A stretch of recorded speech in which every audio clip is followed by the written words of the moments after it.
Well, whether we're ready or not, the holidays are here. And we have to start to get ready for getting together with the extended family, with our own family coming together, and all the dynamics that happen when we meet as holiday traditions, whatever that is for you and me. We will be getting together and spending time with people we probably often don't make a big focus of our lives until it comes this time of the year. And that means we have to spend time with the difficult people, including the narcissists who are in our life. Maybe it is your partner or an in-law or one of your children. Maybe it is an aunt, but someone in your life probably is a very challenging person that you try to avoid, but this is the time of the year that you can't avoid them, and you're going to be spending an extended period of time with them. So let's talk about holidays and narcissists today. I know for me, it's tough because I have in my head a way in which I want to have the holidays to go. I have this plan, and I have a picture of, it's been sold to us. It's the white Christmas with the picket fence and the crackling fire, and we're going to have lots of wonderful cookies and food, and we're going to get around the table and have this meaningful, special moment. We're going to exchange gifts, and everybody likes their gifts. You have this picture of what you think the holidays are going to be, and then there's what really happens, and often the two are not anything alike. Yeah. And for me, I would be curious to hear how it feels for you, but I often walk away disappointed. I usually have spent more time and energy than I had. I've put more investment in. I'm one of these people who loves to make a home-cooked meal. I make it from scratch. I make my pie crust from scratch, although near the end I started to buy them prepared. But I would go to the effort of really going the long route, the best route, in order to have a wonderful meal. We used to have a big green egg, one of those clay cookers, and then I would even smoke a turkey outside in the cold, because at this time I lived in Michigan, so we'd smoke the turkey and have this really wonderful flavoring. And when of course, somebody had to tell me that they didn't like the flavor, or they didn't like my stuffing recipe, or something would go wrong. So let's talk about the holidays and narcissists, and why narcissists are notorious for really screwing up the holidays. We have to approach it from the standpoint of understanding the narcissist issue from the beginning. The fact that they see the world competitively, and that they are rooted in envy. They don't like seeing other people have it better, or be happy, or get more. They don't like the attention or the spotlight moving off of themselves and onto other people. The whole setup, the holidays, is prone to that, because it's about a collective experience, about your experience or your children's experience, or about the family's experience, which means they're not the center of the attention. And that's the first problem, is that they don't like that happening. They don't like not being the center of the attention. So they end up doing something that swings it back around.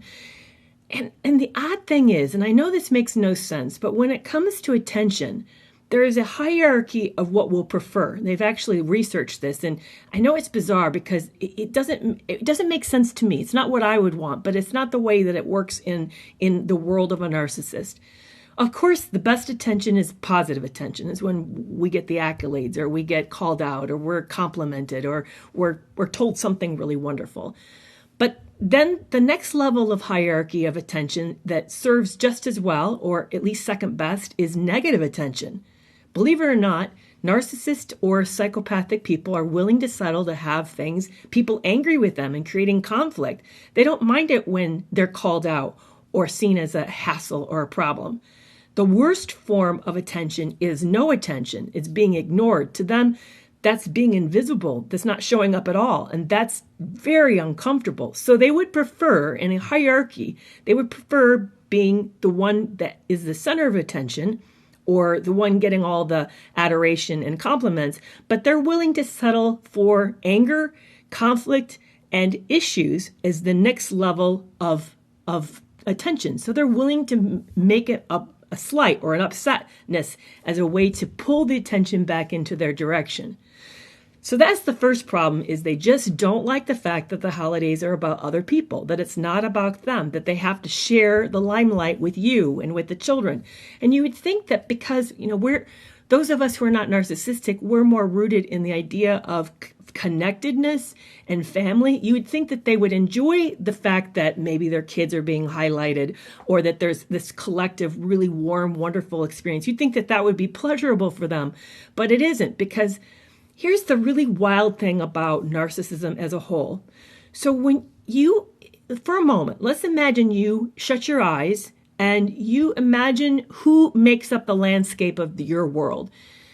Who are the most important people that you have to consider and meet their needs, that you care about, that you feel burdened about, or you enjoy or mean something to you. Maybe it's your partner. Maybe it's your parents. It might be your children. Maybe it's a best friend. But as you begin to imagine these people, they populate your mind, and you carry a burden from them. There's somebody really, really important. That's the way it is for most of us. We see other people as real people, as integral to our lives, but yet separate from our lives. We see them as individuals with hopes and dreams and goals and needs, and we try to negotiate that around ourselves. We're in the room too in our mental landscape, but they occupy an important part. But the weird part about narcissists, and this is true about sociopaths and psychopaths as well, is that they don't see anyone else. That mental landscape, that mental space in their head, the only person that occupies it is themselves. There is no one else in the room. There isn't a partner. There isn't the children. There isn't their parents. They just consider themselves. Now, that you may say, yeah, but they do act, they say things that suggest that they think of us. No, the way that they think of you is like you're an accessory or a tool on their tool belt, or you're the lunch bag that they're carrying, or maybe you're the car that they're driving. They see you as a commodity, as an asset. They don't see you as a person with your own hopes, dreams, goals, plans, and fears. They see you as a way that you augment their lives, you improve their lives. So when they have to share the floor with you, it's as if there's no one in that place. They suddenly are invisible and they don't see anyone else. So there's not this collaborative, kind of warm, collegial experience they have in these holidays. So they don't see it as sharing something special, which is why it's so weird and hurtful, and it makes no sense to the rest of us when we see ourselves as part of a larger landscape, as part of a larger group of people. So that's problem number one that happens in the holidays, is that narcissists feel a withdrawal of attention, and they feel this loss and they don't like it, and they're willing to create conflict and upsetness as a way to then at least take center stage, in order to address that emptiness that they don't like. Here's the other thing. They are competitive. And one of their root emotions is jealousy, it's envy. So when they see other people getting something good or something going well or being celebrated, they feel that's unfair. They feel that they deserve that, not you, not the kids, not their parents. They deserve that. And in that moment, they're angry. They feel slighted. They feel it's unfair. So what they do is they want to take it back. They want to get you back. So they're willing to hurt you or put you down or degrade you, do something to shift the script so that you're no longer the special one, but they've sort of cut you down to size. Now, you might find that they'll do this by one-upping you. They'll tell a story that sort of shows off and brags. And so you may be sharing something that's happened or a good moment, or maybe you're bragging on the kids, and they'll step in and step over and take over and brag. Or they may do it through criticism. They may have to find something wrong. Like, you talk about what a great meal it is, and they have to say, yeah, but the potatoes were too salty. Or, yeah, but we started 15 minutes late. We had to wait on so-and-so. They'll find some way to sort of ding the moment, to make it less than it was. There was a poll just taken. Are you guys ready for the holidays? I know you guys don't get to see the results.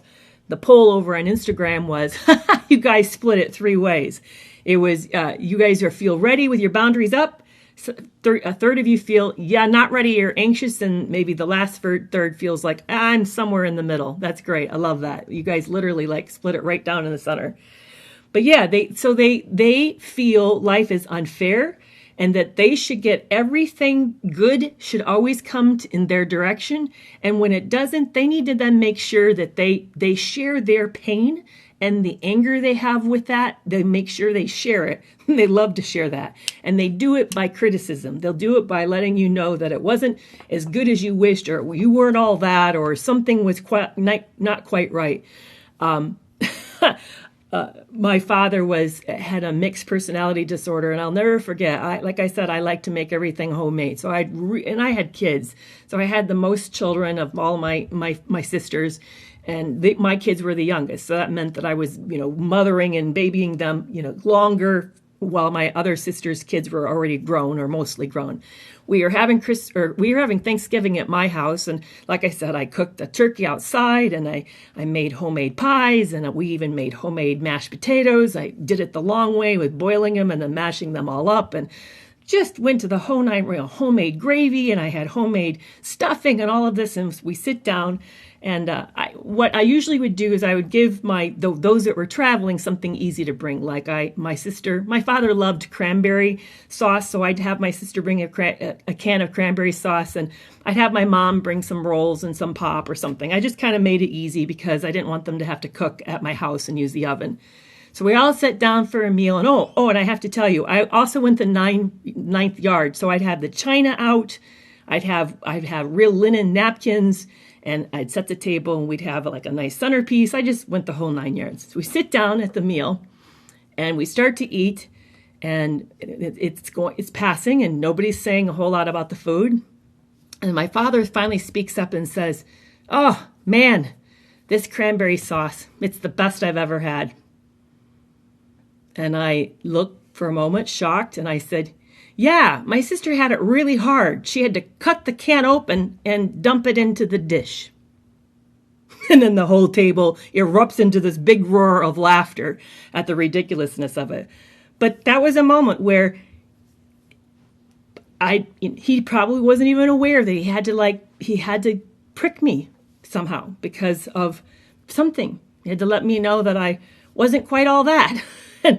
and hit me around my sister's canned cranberry sauce, which, and I was pretty mad at the moment. I said it sarcastically, but I was not happy about it. But yeah, that's very typical. You'll have some kind of slight like that really, really hurts. And then the other thing that they do is they won't show up for you emotionally. Okay, we all know that holidays are never easy because the dynamics that we put off all year long with all the in-laws and family members, we sort of deny or we don't deal with. But now we're having to deal with each other in close quarters for the next however long, whether they're there for several days or they're there for all day. But we're in close quarters with each other, and it's tough. It's tough to deal with these people. But we're needing help often, especially for some of us who are organizing it, those that we carry the extra burden. Maybe there's issues with the kids and there's issues getting ready and all of the stuff that goes into it, the prep, the cleanup and all of that. What also happens with narcissists is that they don't see that. They don't see the work that you're doing, and they don't see your exhaustion, and they don't necessarily feel that they have any accountability to step in and help you. So you feel very, very isolated, very, very alone. So what can we do to handle this tough situation? Because we're all coming in with it right now. Probably the Christmas parties are going to start soon. We know the families are going to gather. We're probably buying gifts, or at least thinking about gifts, trying to figure out how much money to spend. And you're probably, if you're like me, feeling a sense of dread as you face all these once a year challenges that you usually don't have to deal with. I have some hard advice. It always seems to be that case when we deal with narcissistic relationships. The hard advice is learning how to handle your own emotional needs without looking to the narcissist for support. To anticipate that there is going to be the put down, it is not going to meet their expectations, that they are going to be conflictual, that they probably will sulk or pout or leave or pick a fight or pick at you, to anticipate the difficulty, that just for you to know this is not going to go smoothly. In other words, relinquish your idealized fantasy of what you want it to be like, because it's probably not. And realistically approach it with control what you can control, and let go of the areas that you can't control. In other words, set your expectations more realistically, and how you're going to move through this more smoothly. And really take care of yourself. This is pivotal for you to understand what your needs are. And what I often would do, and I think a lot of us do this, is we go into these situations thinking that we'll get support, we'll handle it by the support we get from those around us, and we get into it and we find out they're not supportive, that we have to handle it alone. Anticipate this is going to be yours to deal with emotionally, and that you need to find your own support. That may mean that you do less, or you find ways to make it simpler. I eventually started buying mashed potatoes instead of making homemade mashed potatoes. I started finding little shortcuts to make it simpler and not so burdensome. I let go of my need to have everybody appreciate my love for them by having this big home-cooked meal. I started doing more buffet style instead of setting all the linen out and having all the laundry and ironing to do afterwards. I tried to start to find shortcuts and make it more realistic on myself. And that helped me then take care of myself, because it created more time. Then my load was less. I was able to rest a little bit better. The burden of responsibility wasn't so heavy. But unfortunately, and this is the hard part, a lot of us go in with this idea that we're going to have a close experience with our partner. We'll do this together. And then our partner, because of their own psychological difficulties, can't show up that way. And we end up on our own, and we're kind of exhausted, and we're let down. So reverse that. You pace yourself, and you take care of yourself, and get what you need. Put that in. Maybe it is schedule a massage the week of or right afterwards. Maybe it is that you make sure you make it to the gym, even when you have guests to your house. Maybe it is that you get to bed early, or you do what you need to do in order for you to feel rested and able to really show up. But be more mindful and proactively caring for yourself. That will go a really, really long way to helping you out. So I'm going to stop talking about this and turn this over to you and see how I'm going to also, now I can see your comments. So good to see you guys. And let me introduce myself for those of you who are not familiar with my platform. I'm Dr. Carrie McAvoy. I'm a licensed psychologist with over 20 years of counseling experience. And these days, I mostly talk about narcissistic abuse. I don't counsel, although I do offer a clarity call. And I'm also an author, writer, and I love to think critically about these issues of abuse and healthiness and wellness and all things related. So there is my intro of today, talking about the holidays as we're getting ready. But I'm willing to talk about anything related to narcissistic abuse or mental health issues. And I'm going to turn it over to you to talk about what you're thinking of, what kind of issues have been on your mind, with a couple rules. One is we don't talk about politics, religion, or my looks. And then also, that's my biggest rule, that we don't talk about those things. Otherwise, please put your thumbs up in front of your comment so that I know that you're addressing me, not talking to each other, because we have a lot of conversations here, and I love that we're all here hanging out with each other. But what's been on your mind this week, for those of you in the United States heading into the holidays for the Thanksgiving, and then for those of you in the rest of the world heading into your various spiritual, religious, or community holidays or family holidays. So what is it that's been on your mind, and how are you guys all doing? So how do you handle these different types? That's what Brittany wants to know. How do you handle different types of people? Well, Brittany, can you say what kind of types of people you're going to have to deal with at your holiday party? Who is going to show up there, and what kind of dynamics might you be facing with?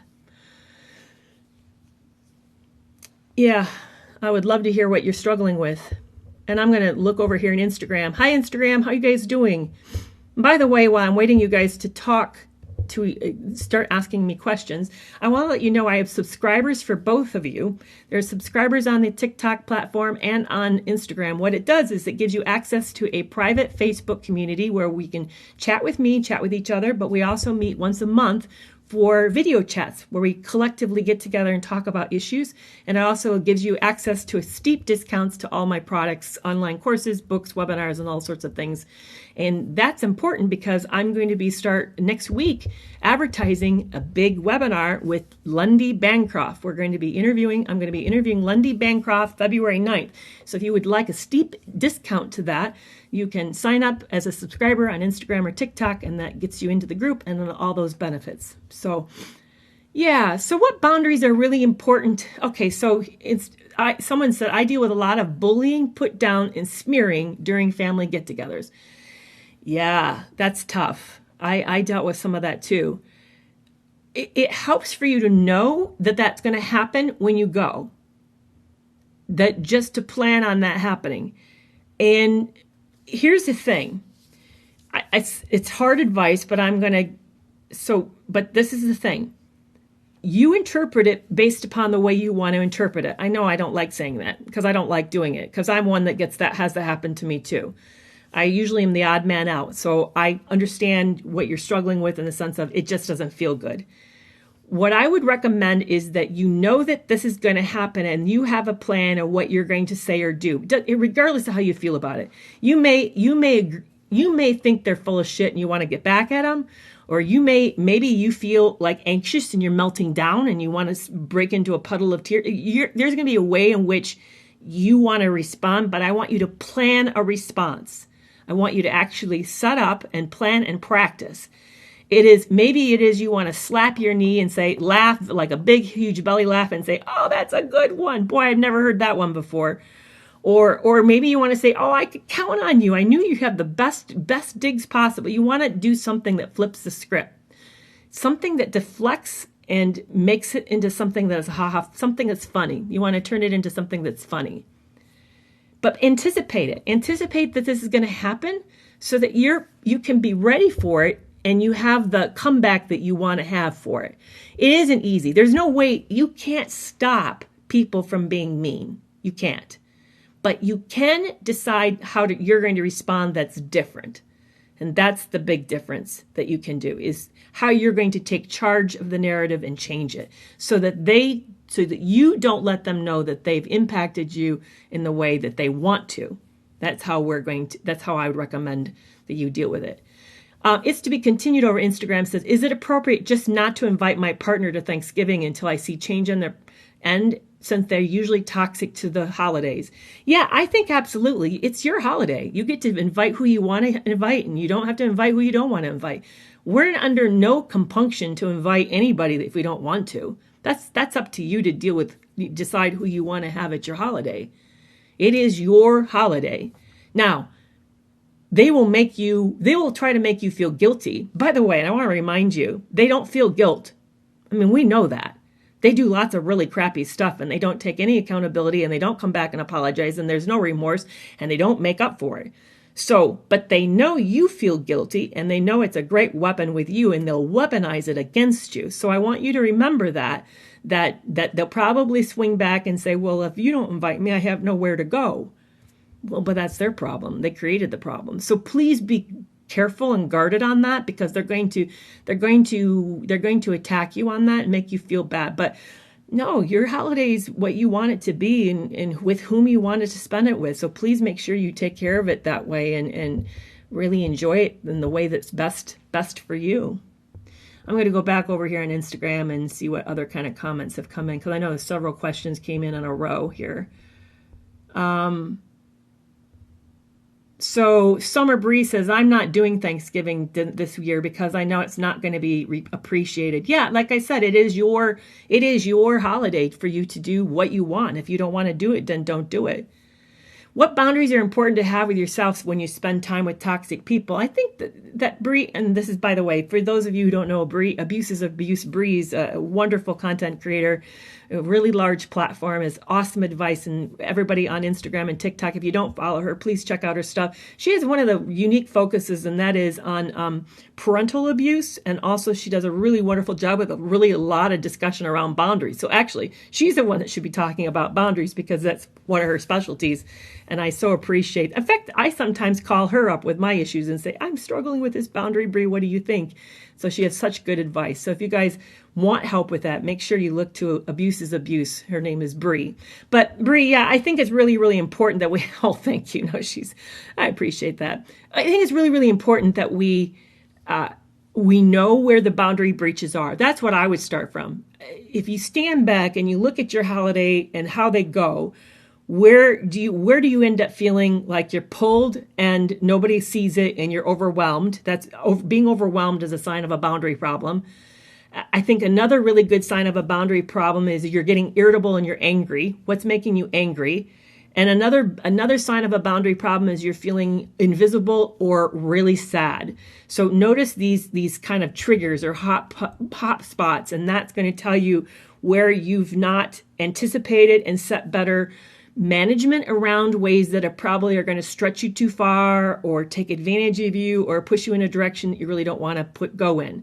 And once you recognize what those are based on past history, I would really recommend that you begin to rethink them. Here's where I saw, when I worked with people in the office, I did 20 years of counseling in the office. And one of the common problems I would see at the holiday season is that we have a lot of shoulds. We think that we have to have a tree, or I'm just throwing things out there. It could be, I don't know what it is for you, but we have a lot of shoulds, and sometimes they're family traditions, or or people that we love's expectations. Like, you can't not have a 20-pound turkey. Grandma always had a 20-pound turkey. I mean, you'll have a lot of those types of things that will come up. That gets said and put out there that may not be realistic. Maybe you're working 50, 60 hours a week. You don't have time to thaw and cook and all the work that goes into whatever it is that they want you to do. I know one. I had a friend.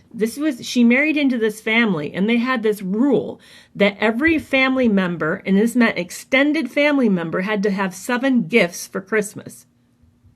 You had to buy every family member 7 gifts for Christmas.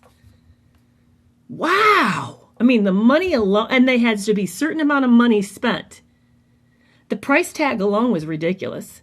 And then the work that went into finding 7 things for every person every year, that's someone else's agenda. But you know what? I watched her year after year after year do that. Just kill herself doing that. The amount of time that went into that, trying to shop. It was huge. It was every December was this big burden of work that fell on her shoulders because of a tradition. Your holidays are your holidays. You come first. And then you being this is what we forget. We end up thinking when we set these limits that we're being selfish and that we're disappointing people and that we're not loving them. But if you're strung out, exhausted, overspent, financially in trouble, have no time, and not rested, are you really showing up as your best self?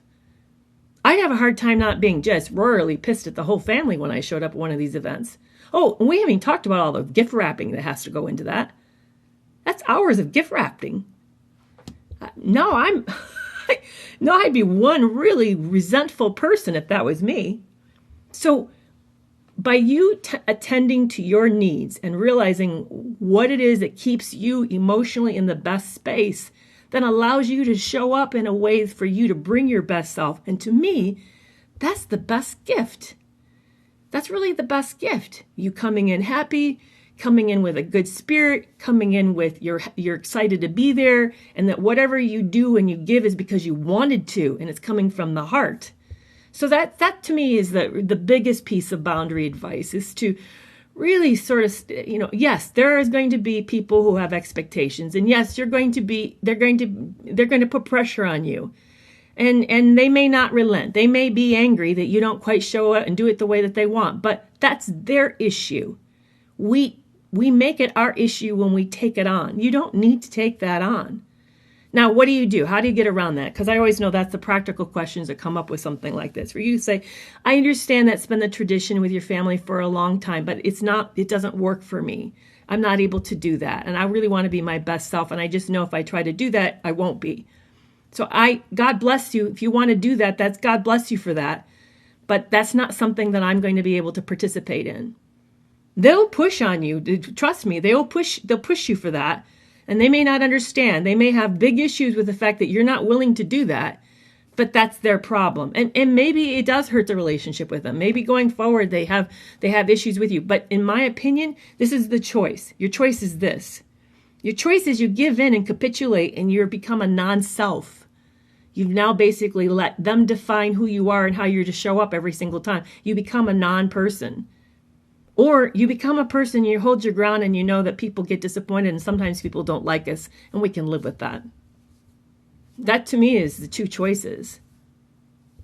You being true to yourself and taking care of yourself and knowing that you're bringing your best self to every given situation because you're being proactively careful with yourself versus you just keep to try to please people who probably are not very pleasable. Trust me, if they have that kind of expectations around this thing, and they're going to have expectations around other things that are not reasonable. It's just going to keep being unreasonable. So be aware of that. Be aware of how all of this works and really take good care of your boundaries. So that there's some tough advice. I know that's very hard. It was hard for me to do, but there's some tough advice. People learn to treat us by the way we let them treat us. And if we say that our needs and who we are not significant, then they don't think that it is. Okay, I'm going to go back to some other past questions here. Great questions today. I know I'm going to miss some. So if I don't answer it at all, and you want me to touch on it, please repeat it if I don't see it. So what do you say when somebody at the table talks about politics, which he knows is off the table? Don't you love that? Don't you love it when someone brings up a hot topic and you know it's going to be start an argument because everybody's not on the same page with each other? Oh, I love that. Yeah, thank you. It's to be continued. I appreciate that compliment. Yeah, that's tough. Well, what I would do is if they know it's a boundary, then you need to say, wait. Remember, everybody, we don't talk about politics here today. And if they bring it back up again, I would say, that's a discussion for later. Maybe you guys want to take it outside later, but we're not talking about it here at the table. And then I would restart a new topic. And if it do it again, I'd say, Dad, I asked you please not to be talking about this. Now, this is what they count on. As I said this before, they know they don't feel guilty. There's no holds barred here in these relationships. They don't have a conscience. And they're willing to go whatever level to make things uncomfortable because, remember, negative attention is better than no attention at all. So in their minds, it's like, yay, they're getting attention, which is really weird for those of us that doesn't work that way. We don't like that. But they count on our guilt. They count on our uncomfortableness as a way to control us. They know that they're putting you in an awkward position. And because it's awkward, you're likely to not make a scene. They're counting on that. They know you. Even though it doesn't work for them, it does work for you, and they know that works for you. You have to get ready to get to a place where you're okay making them uncomfortable and making a scene and not letting that strategy work, which is to call them out. They're hoping you won't like the awkwardness enough that you'll let it go so that they can talk about whatever they want to talk about. They know they're breaching a boundary with you and they don't care. So it takes us getting to a place of us equally saying to ourselves, I'm not responsible for their uncomfortableness. And if this gets to be a bad moment, they made it a bad moment. It's not me making it a bad moment. Now, some will gaslight you. Some will flip it and say, oh, well, you look at her. She's so sensitive. Or look at him. He always has to shut everything fun down. But that's gaslighting. And if you want to be bold, call it out. Excuse me? The issue is you were asked beforehand not to talk about politics at the table. Now you are. It isn't an issue about me being sensitive. It's an issue about us making this a pleasant place today for dinner. So let's keep it on the subject. And you can even say, that's gaslighting. You're gaslighting me and I don't accept it. But this takes us to a really uncomfortable spot. Most of us don't like to put ourselves in that position. We count on others not doing it to ourselves, and we get really awkward when it happens. But we got to realize the awkwardness is coming from the person who's doing it. We didn't create the moment. They created the moment. Great question. I appreciate that. My wife, Omar says, my wife told me she's cooked, cleaned more than me, and because I take pride, tells me that she's cooked and cleaned more than me because she takes pride in doing it. Is that how it works, Omar? Is that, or because she knows you take pride in doing it? I'm trying to understand your question. Can you say more, Omar, what you mean so that I know what you're asking? And then is there a question in that? I'd be love to talk to you about that. Some people do set themselves up as sort of the martyr. There is a form of narcissism that's called the communal narcissist or the noble narcissist, who sort of like, oh, they have to do everything just so because they have they're such well-meaning, they're so good people. And then the covert narcissist will always play the victim card.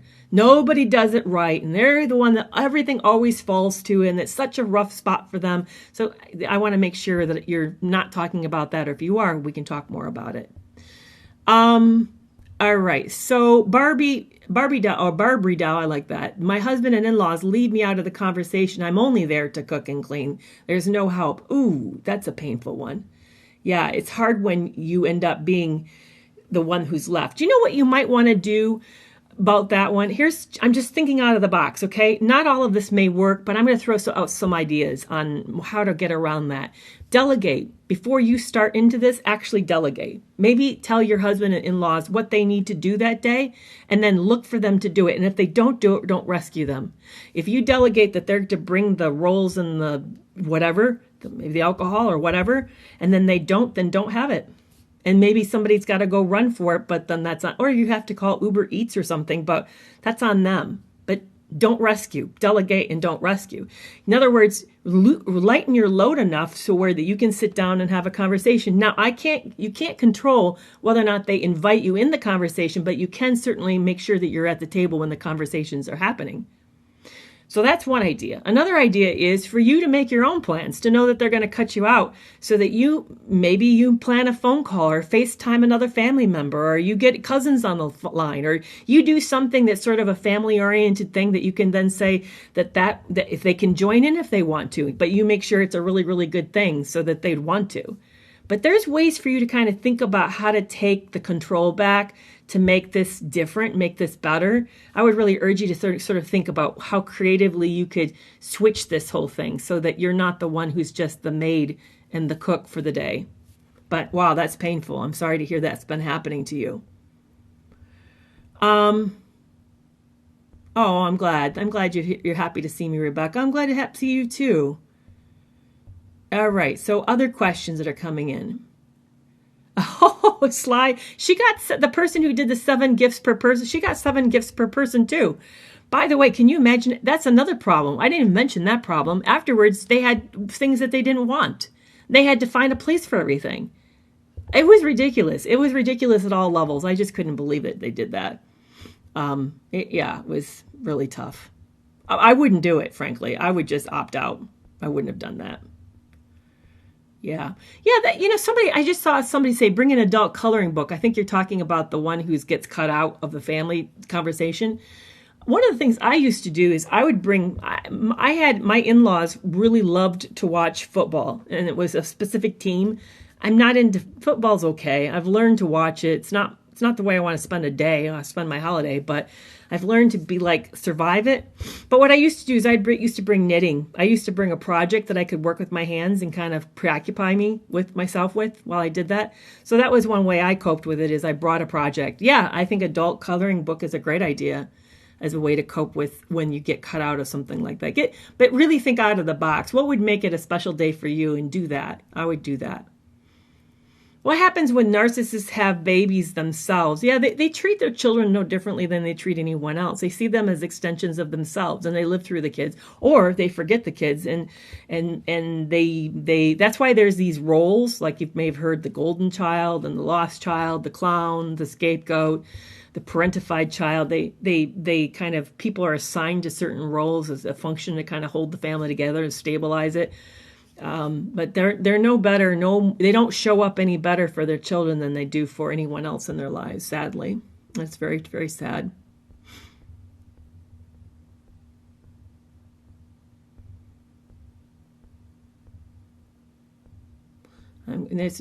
What other questions do you guys have today? Oh, staying home. Yeah, D.A. Phoenix says that they're staying home for the holidays because they've been traumatized by 4 generations of abuse. Yeah, it does. So I'm widowed. That's my. I haven't kept close relationships with my in-laws of my late husband. We were kind of not close to begin with, so it's stayed kind of distant. So my holidays is just with my immediate family. My mother and my sister and mother don't live even in the same state. They live far apart from each other. So there isn't really a big collective family coming together on my own side. So I do something with my children. That's my family. That's the extent of it. And this year, I stopped cooking. I have a lot of back pain, so cooking's painful for me, standing and kind of bending at the counter. So my sons cook, and they've already made a plan. They're doing brisket. They're making homemade brisket. They've got it all worked out, so that really helps. And I feel very, very lucky. I like that. Have them bring their own plates and then wash them. That's great. Yeah.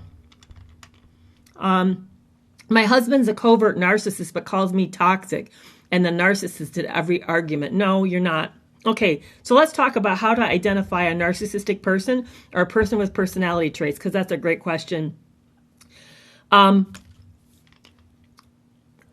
There are 2 levels of mental health issues. There are conditions and disorders. Conditions are things like anxiety, depression, bipolar disorder, addictions. When you have a condition, you know something's wrong. It's an illness. It's not you. You don't feel yourself. And you don't like it. You want it to go away. Same way you feel when you have a flu. You don't like it. You want it not to be there. Disorders are ways of being. It's part of your personality. You aren't distressed by your personality. It's just what it is. But your personality affects everyone around you. If you're a person who's organized and takes responsibility and you have good control over your emotions, then you're a pleasant person to be around. But if you're a person who's impulsive, you forget and drop things, you lash out, you have big raging moods, you're a difficult person to be around. Personality disorders have deficits, personality deficits, that make them very difficult people. But they are just being themselves. That's who they are. So in their minds, they're just being themselves. But the way we can recognize them is they stand in the center of a cyclone. They're in the center and they swirl. They create chaos all around them. You see drama and chaos all around them. It's this big swirling mess. They leave broken relationships. They have lots of job changes. Things just seem to go wrong. Things don't work out, gets dropped, gets forgotten. They make messes out of their lives, out of everything. And it just never stops. It's always drama, drama, drama, drama, drama. But that's just who they are. So they'll say they don't know why all this stuff happens. They don't know that it's that they aren't being responsible and being organized and taking accountability. They just think that it should just work out. They don't take responsibility for that. They don't see themselves as the cause for it. They say that it happens, or it's unfair, or life never works out, or those who have it go easier just gets lucky. They'll blame some other way to sort of explain all the chaos. They don't see it as a result of their action. So what happens is when they get called out on it, they say it's those around them are the problem. That because they call them out on them, that's the problem. So it's very common. The one way they do that is to say, you don't like the way things are, then the issue is with you. Or maybe you're the narcissist. You say that I'm a narcissist. I don't have a problem with me. You have a problem with me. So maybe you're the narcissist. That's why they do it. It's because they don't see themselves as being problematic. They just are aware that you have a problem, and so therefore you must be the problem because you have the problem. Now, sometimes we are the narcissist, and our partner's telling us because there's this history of problems. So how do you know if it's not you or you? The question to ask is who's in more distress? The person who's in a lot of distress typically is the one suffering from the other person's behavior. And the person with the behavior that's causing the problem, who's not distressed, typically, not always, but typically, is the person with the issue, is the person who has the personality disorder. That's the way to tell. And by the way, this didn't just come from me. This actually came from Dr. Gregory Lester in his conversation to clinicians in continuing education around personality disorders. So I got it from an expert of an expert. He sat on the DSM-5 committee for personality disorders, and he's a researcher in this area, and he also treats successfully personality disorders. This is what he says as a way to identify who's the narcissist. So coverts are great at hiding. They are the perfect victim. Life never goes right and well. They're the wannabe narcissist to have the success, but it doesn't. It always is a mess. And they're resentful of anybody's life who looks good. And they're very toxic. I mean, they know well how to flip topics and passive aggressively get you. And I'm sorry to hear that you're struggling with a covert narcissist. They're very rough people. But that's how I would know. I'd look at the life.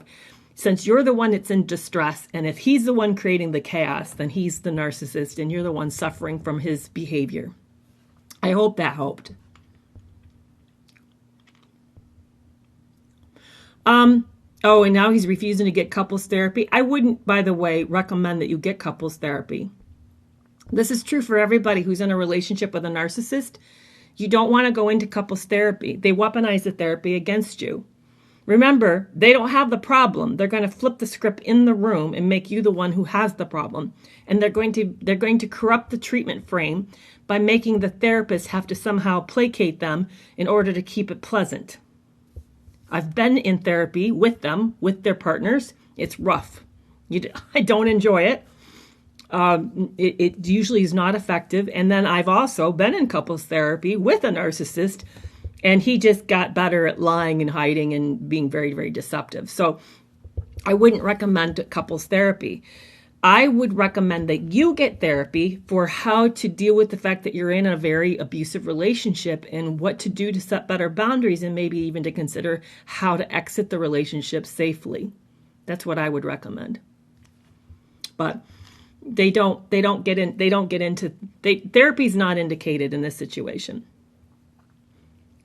Yeah, so as we're kind of wrapping up today, and I've got a few more minutes left, let's like swing back to talk about the holiday.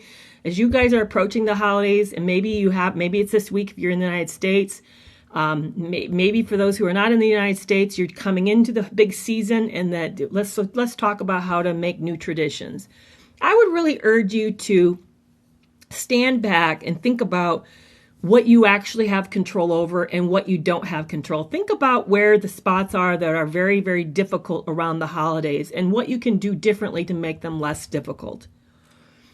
One of the ones that happened in my extended family years back is when we went to visit extended family, it would end up being, my kids would get abused. They would be run down publicly, and it's particularly around the gift exchange. For some reason, some of the extended family really had a fun time making young children feel awkward and teary around not getting the gift that they want. I didn't get it. To me, it was abusive and inappropriate. And my husband and I agreed that it was inappropriate. So what we did was we decided how we would protect our kids from it. We just opted out of the gift exchange. We watched it. We were present. It wasn't that we weren't sit around and watch the gifts being opened, but we just opted out. Yes, it was not well liked that we did this, but to me, having my extended family members unhappy with me was more important than watching my children have to somehow deal with the pain of being publicly humiliated. I just felt that was inappropriate, and adults should not put children in that position, and we just opted out. Yes, I'm an adult. I can handle people's anger over me making a decision for my children's well-being. But that's one way to sort of think about this. Take the big picture. Like I said, is the meal expectation unreasonable? Is the gift buying unreasonable? What is it that really makes it special for you? Maybe you want to find a nativity scene outside somewhere that's happening. Or maybe one of the things I always did, and my late husband and I always did, was we went to a singing Messiah where we got to sing the chorus part to it. Really love that. But you make Christmas what you want. What would make it special for you? And make sure that you put that in there so that you can take care of yourself around this. I think another thing that happens is we end up being overly ragged. We end up not taking good care of ourselves with diet and exercise, and we end up having a lot of regret on the backside. One of the things that happens with holidays in general is that it's a big dopamine hit on a lot of levels and exhausting. So when you get on the other side, you get into the withdrawals and you feel the blues. A way to help avoid that is anticipate that this is happening and slow it down. Find a way to slow the whole schedule down. Maybe it is that you prolong how you actually celebrate. What we would do is we would extend the Christmas experience over several days instead of having all packed into one day. We might do gifts at a different time, or maybe we'd have the meal at a different time. Or one of the things I did is I didn't do the early morning, wake up Christmas morning, open gift thing because I just couldn't. The kids would have got up at 4 a.m. if they could have. And just this, that does not make the day a good day by getting out of bed at 4 a.m. So think about where it goes wrong, what overextends yourself, and find a way to change it up. So this is the way I changed it up. We would go to church on Christmas Eve, come home, and then open gifts. We'd go to bed. Then that morning when they'd get up, they have their gifts to play with, and they would have a Christmas stocking to open with that they didn't need us there for. And my late husband and I got to sleep in. That way, we didn't start the day in a really bad way, and I would get up and we'd have a big breakfast, and then we kind of enjoy the rest of the day. But think about what makes it special for you and build your traditions in around that. Remember, traditions is just what you decide to do every year. There's nothing magical about any long-standing tradition that any of your families may have. There was a story I heard years ago, and I'll end on this. The story was that they had, I don't remember, I'm going to tell my version of it. It goes differently, but I'm going to tell my version of it. There is a roast that got cooked in this one family every year, and they would cut both ends of the roast off and then cook it. And they finally said, "Why are you doing that? Why are you cooking both ends off?" "Well, that's the way my mother taught me." So she went to her mother. "Why do we cut off the ends of the roast before we cook it?" "I don't know. That's what my mother taught me." So she goes to Grandma and says, "Grandma, why do we cut off the end of the roast before we cook it?" And she says, "Because it didn't fit into the pan." "Well, it does now. They have bigger pans." But nobody knew that this was just to make it work, but it became a tradition that just got carried on without anyone challenging it. You get to challenge your traditions. Make them work for you, whatever it is. Maybe putting the big Christmas tree up is way too much work. Then don't. Buy a table topper. Buy one decorated. But pay attention to what you want this to feel like. And then make sure you do the things that will help you get there so that it's a good experience for everyone involved. And know that it's not going to be perfect. And that's what one of the joys comes from, having the good moments out of the bad moments, that making the best of the moments. I so hope that you have a wonderful week. I won't be here Thursday because obviously it's Thanksgiving here. So I'll be back next week with you guys on Tuesday. I'm not jumping over to YouTube today, but I will be back on YouTube to sit with you where we can watch this episode next Tuesday on YouTube. And otherwise, I hope you guys have a really wonderful rest of the week, and I will see you here next week. And thank you so much. Bye-bye.